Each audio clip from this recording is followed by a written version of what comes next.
Hi guys, welcome to the podcast. This is Alex Vieira. I'm an occupational therapist. I work primarily with moms, with young children, and with children. I was working in a clinic, I was working in daycares and homes for a long time, but now I stay home with my children. God, I had no idea I would want to be a stay-at-home mom, right? It's what this regulation work does to you, right? Now I stay at home and I focus on my online business where I help moms. And occupational therapists, if you don't know what that is, a lot of people are like, what the heck is occupational therapy? You help me get a job? Occupations? No, what OTs do, I like to think that we're the bridge between the medical model and the holistic model. And OTs, we have a master's degree in science, and we primarily focus on teaching a person new skills and adapting the environment for success. It is a very holistic approach, right? And we help people do what is motivating to them and what is meaningful to them. And your daily occupations, right, are sleeping, eating, taking care of your children, the things that you do every day, those are your occupations. And we want to help you do it to the best of your ability. And that's why OT is such a great space for moms, because we can help moms do that. We can help them create time and set up their environment to be successful. So that's what OTs do. And today I want to talk about how to establish a morning routine. And ladies, it takes 3 minutes, okay? 3 minutes. We all have 3 minutes. And really that's all it takes. We have this belief that we need big chunks of time to meet our needs, and we do not. It's 3 minutes here, 5 minutes there of meeting our basic needs. And when we do these little things, it may not seem like a lot, but it is. It is taking fluid out of that sensory cup. It is preventing further dysregulation over stimulation. Okay, so we have to meet our needs. And your morning is such an important time to start. And this morning routine will take you 3 minutes. This is how I started. This is how a lot of other moms start. And we want to, prevent you from waking up in a fight or flight and just going from there. Okay. So first thing you need to do in your morning routine is no screens, no phone. Do not look at your phone for the first 30 minutes, okay? We are constantly stimulated, our society nowadays, and this is hurting us. And I've talked about how being on your phone and scrolling is a form of escapism. It's taking you out of the present moment and it's stimulating your brain, right? It's giving you little dopamine hits every time you scroll. And why would you stimulate your brain in that way the second you wake up? Okay. So first of all, if you haven't gotten quality sleep, a lot of us moms don't get quality sleep. We may be interrupted several times in the night because we have young children, or we may just have bad habits and we're going to bed too late, or maybe our cortisol and stress levels are so high and we wake up at 3 a.m. and our brain is going like a million miles an hour. So quality sleep is so important, and actually having a great morning routine will help with your sleep. It's the little things you do throughout the day that help with your sleep. So a good morning routine is no screens. Don't look at your phone for 30 minutes, okay? It's a habit. Unless you're like a doctor who's on call for heart surgery or someone you know is dying, you don't need to be on your phone, okay? And if you're a parent and you work from home and you have to be on your phone, you have to have boundaries, okay? If you're answering people's text messages 7 o'clock in the morning or 9 p.m., when I talk to people who are texting me all hours of the day, I'm like, well, that's not healthy. They need boundaries. So set a boundary for yourself. Don't get on your phone for the first 30 minutes. And if you're like me and you have not great self-control, put your phone on the other side of the room. Use an old school alarm clock. I use a digital alarm clock and I put that next to my bed. Because if your phone is within reach, you will grab it. Think of your brain as like a toddler's brain. If you see it, you're going to use it. If it's out of sight, it's out of mind. Okay? So if that's a hard habit to break, set your environment up to be successful. Put your phone out of sight and out of reach, okay? And that's how I am. If my phone is in front of me, I'm gonna be like, oh, let me check the weather. Did I answer that email? And then like 10 minutes in, I'm like, wait, what was I doing? Okay, let's set ourselves up for success, okay? Put the phone away so you can't see it. And we'll have a podcast for setting boundaries with phones another time. And a lot of us look at our phone first thing in the morning because it wakes us up. That blue light is stimulation. You're like, okay, I'm just going to look at some stuff for a few minutes to keep my eyeballs open and help me wake up. But you know what's even better than that? Sunlight. Open your window, step outside for a minute and stare at the sun. I mean, don't burn your retinas, but like look at the sun. That's what wakes you up, that sunlight, okay? And actually exposure to early sunlight in the day will help produce more melatonin levels at night. That will help you sleep. Kind of sets those circadian rhythms. So no screens, 30 minutes, and look at the sun. It's so good for you. All right, number 2, movement and breath. I know a lot of people who have a great routine in the morning where they might even go for a run and wake up at 5:30 in the morning, go to the gym. Good for you. I'm going to be honest, I'm not the person who wakes up early. I don't wake up before 7 o'clock, ever. I never have, and I probably never will. It just doesn't work for me. There are times where, yes, my body wakes me up and my kids are still asleep and I can get in 10 or 15 minutes of, meeting one of my needs. But if you're like me and you're like, I don't have time because I wake up with my kids, blah, blah, blah. So listen, movement, a minute of movement, 1 or 2 minutes. You can do this when you're staring at the sun. Just do like some sun salutations. Get some oxygen and some movement into your joints and muscles. Put on a favorite song. Put your Bible verse in front of you or whatever it is that you want to start your day with. I listen to like affirmations or a praise and worship song, or I record my own affirmations and listen to my voice. My kids hate it. They're like, no, Mom, stop. Like, leave me alone.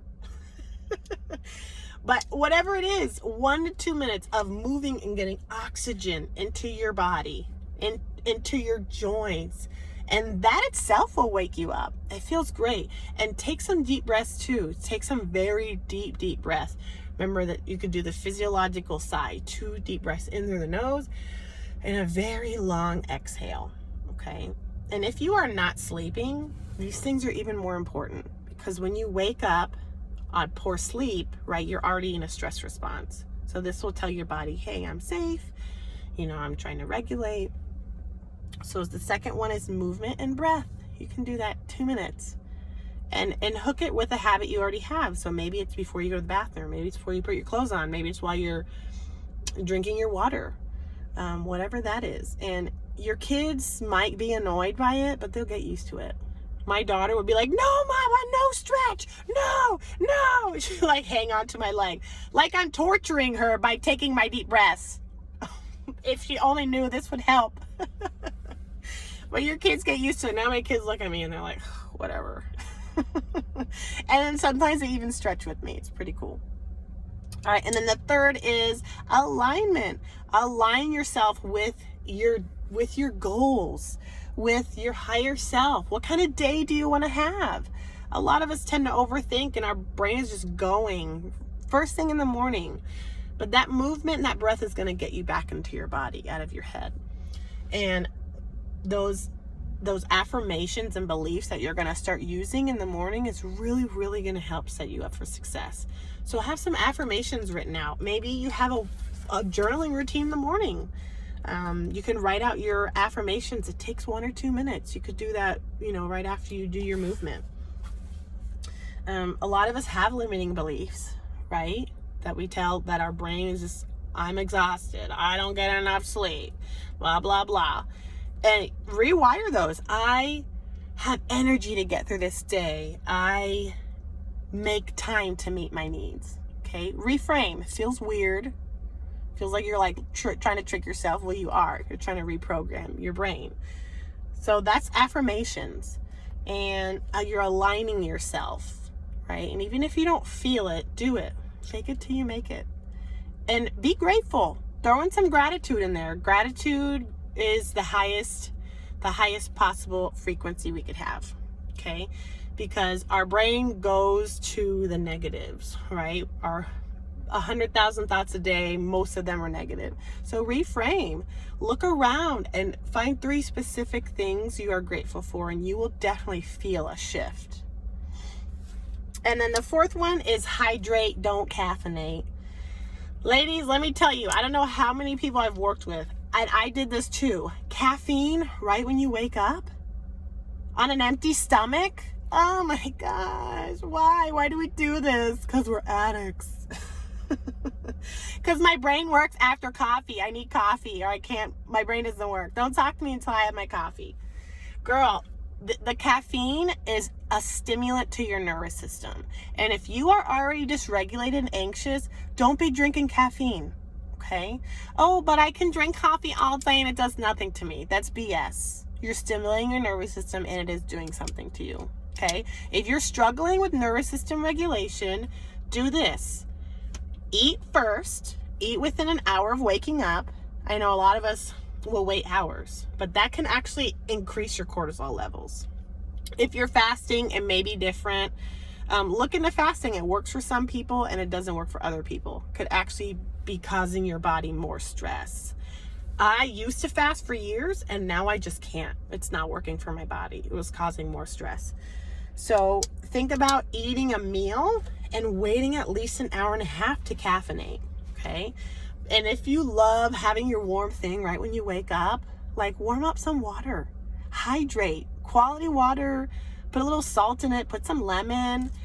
Like, did you know that just being 2% dehydrated increases anxiety, increases dysregulation, increases immune responses, like poor immune responses, like getting sick and things like that? Hydration is so important. And you probably just went like 8 or 9 hours without drinking anything. So chug at least, they say at least 20 ounces of water when you wake up. And you're going to start feeling so much better. And I know giving up caffeine is hard. It's hard. Like I needed my caffeine hit, you know, like I couldn't do the cold turkey thing. So I would do like 2 or 3 green tea bags. I'm just like, I need to feel something.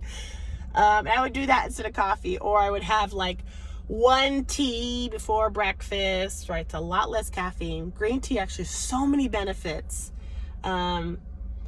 L-theanine is in green tea, and that is a great supplement for your nervous system. So find something that you can enjoy so you still get your hot, it's like a sensory experience. Like you could do that if you're used to drinking something hot before breakfast. But you're gonna notice such a difference if you caffeinate later. And a lot of women I know are like, yeah, I can have caffeine after lunch and I feel better. I don't feel anxious. So start listening to your body and building awareness. If you're like, I'm gonna drink my coffee. Well, start journaling. How do you really feel? How do you really feel? Okay. All right, so that is it. That's 3 minutes. Number 1, no screens, exposure to sunlight, movement and breath, and then alignment, affirmations. And you could do that all at the same time. You could do your breathing and your movement for 2 or 3 minutes while you listen to or say your affirmations. And then hydrate, don't caffeinate. And you're gonna notice such a difference. Just start with 2 or 3 minutes. Start small. Don't be like 0 or 100 like a lot of us. And then your nervous system is like, this change is too big. I don't like it. Okay. Start small and then build up from there. If you're someone who wants to have a great morning routine and wake up for your kids, yes, start here. Start small and you're going to notice, right? Delayed gratification. After doing this for a few days and a few weeks, you're going to notice you feel so much better. And this little morning routine you can carry this routine on into the day. You could do this during nap time. You could do this after work or, before dinner time, before you cook. I have a really great course. So I have my 12-week course, and one of them is called Checking In. And checking in is so great for, like, it's these little tools, right? It's these little tools we do 1 or 2 minutes, checking in with our body and our thoughts and our emotions. That's how we get out of the autopilot and the fight or flight. So many of us don't connect with ourselves. And this is just such a beautiful little practice to start doing that. Because we're playing the long game here. We're starting habits that will change our life. Okay? Delayed gratification. All right? And remember, no one is going to come save you. Everything is your responsibility. All right? Tough love. All right, ladies, thank you for listening. I'll see you next week.